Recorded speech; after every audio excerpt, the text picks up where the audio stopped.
আসসালামু আলাইকুম। আরিয়ান মম কুকিং চ্যানেলের পক্ষ থেকে সবাইকে স্বাগতম। আশা করি সবাই ভালো আছেন। আমরাও আলহামদুলিল্লাহ অনেক ভালো আছি। চলে আসলাম নতুন আরেকটি রেসিপি নিয়ে।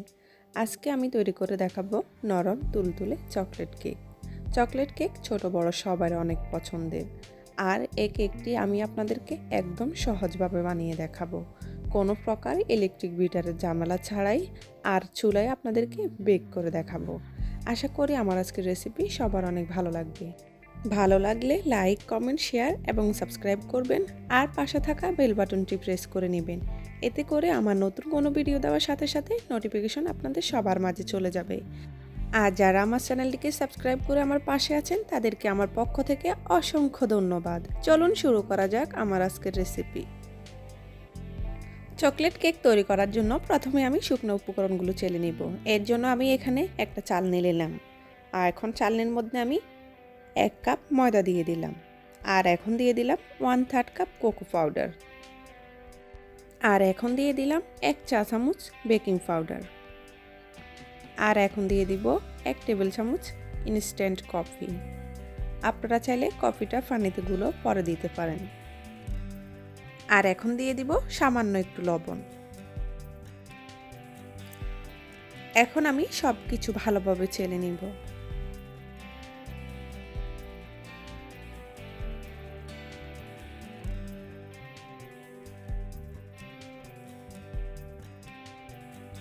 চেষ্টা করবেন এভাবে আপনারা 2 বার ছেলে নিতে, তাহলে কেকের ভিতরে কোনো দলা পেকে থাকবে না, কেকটা অনেক ভালো হবে।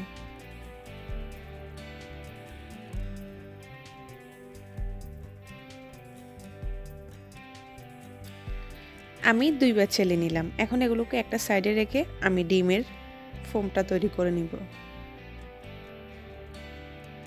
এর জন্য আমি এখানে নিয়ে নেব 3টি ডিম। আমি ডিমের সাদা অংশ আর কুসুম আলাদা করে নিব।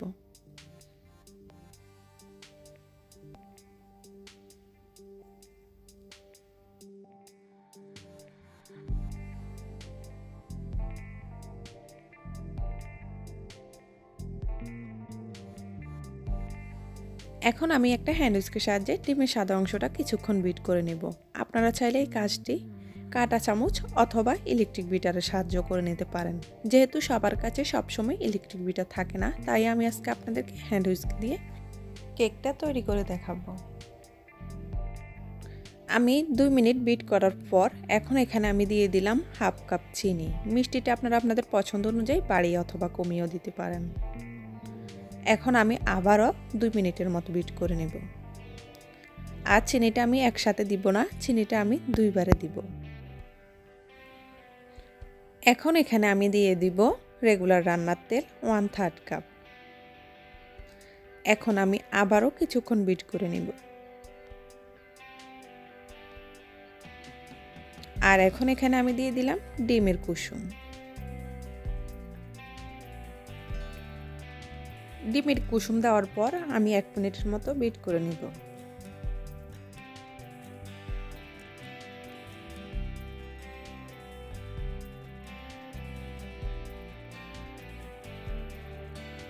আমি সব কিছু ভালোভাবে বিট করে নিলাম। এখন আমি আগে থেকে যে শুকনো উপকরণ ছেলে রেখেছি, এখন এখানে আমি শুকনো উপকরণটা 3 ভাগে আস্তে আস্তে দিয়ে দিব।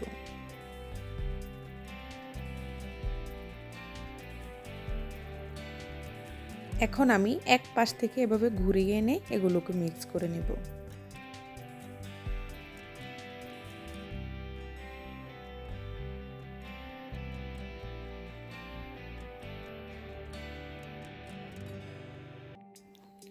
এভাবে এক পাশ থেকে ঘুরিয়ে এনে আস্তে আস্তে মিক্স করে নিতে হবে, তাহলে ডিমের ফোমটা নষ্ট হবে না।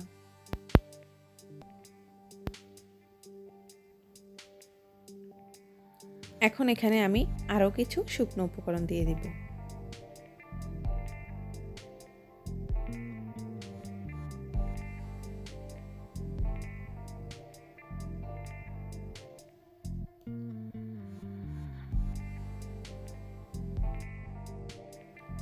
আমি 3 বারে শুকনো উপকরণটা দিয়ে ভালোভাবে মিশিয়ে নিলাম।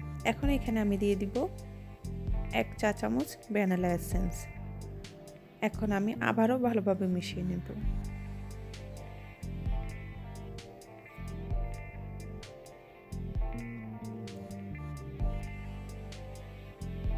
সব কিছু ভালোভাবে মিশিয়ে নিলাম। এখন আমি যে কেকের বাটিতে কেক বসাবো ওই বাটিতে আমি ঢেলে নিব। আমি কেকের বাটির মধ্যে আগে থেকে যে লেখালেখির কাগজ আছে কাগজগুলোকে আমি সেট করে নিলাম।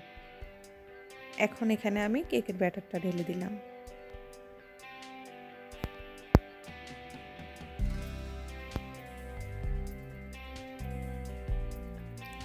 এখন আমি এভাবে দুইবারের মতো ট্যাপ করে নেব। আর এখন আমি চুলা বসিয়ে দেব। চুলার মধ্যে আমি একটা ফ্যান বসিয়ে আগে থেকে একটা স্ট্যান্ড দিয়ে 10 মিনিটের মতো প্রি হিট করে নিয়েছি। এখন আমি কেকের বাটিটা বসিয়ে 40 মিনিটের জন্য অপেক্ষা করব। চুলার আঁচটা অবশ্যই লোতে থাকতে হবে, তাহলে কেকটা আর পুড়ে যাবে না। ফিরে আসলাম আমি 40 মিনিট পর।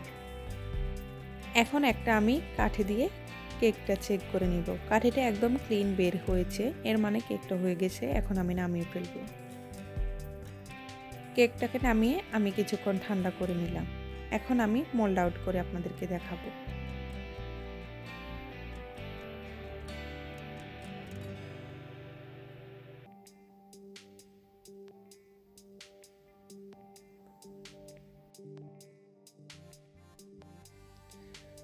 আমি কেকের বাটির মধ্যে যে কাগজটা দিয়েছি, এখন আমি কেক থেকে আস্তে আস্তে কাগজটা সরিয়ে নেব।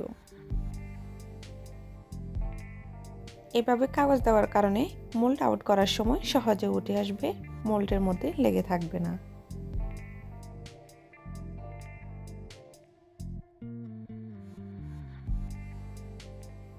কেকের নিচটাও অনেক সুন্দর হয়েছে, একটু পুড়ে যায়নি। অনেকের কমপ্লেন থাকে চুলায় কেক বেক করলে নাকি কেকের নিচে পুড়ে যায়। আমার রেসিপি যদি ফলো করে আপনারা তৈরি করেন তাহলে ইনশাল্লাহ আপনাদেরটাও পারফেক্ট হবে। এখন আমি কেকটা আপনাদেরকে কেটে দেখাচ্ছি। দেখেন, নিশ্চয়ই বুঝতে পেরেছেন কেকটা কতটা স্পঞ্জি হয়েছে। আর এই কেকটা খেতেও কিন্তু ভীষণ মজাদার। আশা করি আমার আজকের চকলেট কেক রেসিপি আপনাদের সবার অনেক ভালো লাগবে। ভালো লাগলে একটা লাইক দিয়ে দিবেন আর আমাকে কমেন্ট করে অবশ্যই জানাবেন আপনাদের কেমন লেগেছে। যারা এখনও আমার চ্যানেলটি সাবস্ক্রাইব করেনি প্লিজ সাবস্ক্রাইব করে নেবেন। আর যারা অলরেডি সাবস্ক্রাইব করে আমার পাশে আছে তাদেরকে আমার পক্ষ থেকে অসংখ্য ধন্যবাদ। দেখা হবে অন্য কোনো দিন অন্য কোনো রেসিপিতে। সে পর্যন্ত সবাই ভালো থাকবেন, সুস্থ থাকবেন, আমাদের জন্য দোয়া করবেন। আল্লাহ হাফেজ।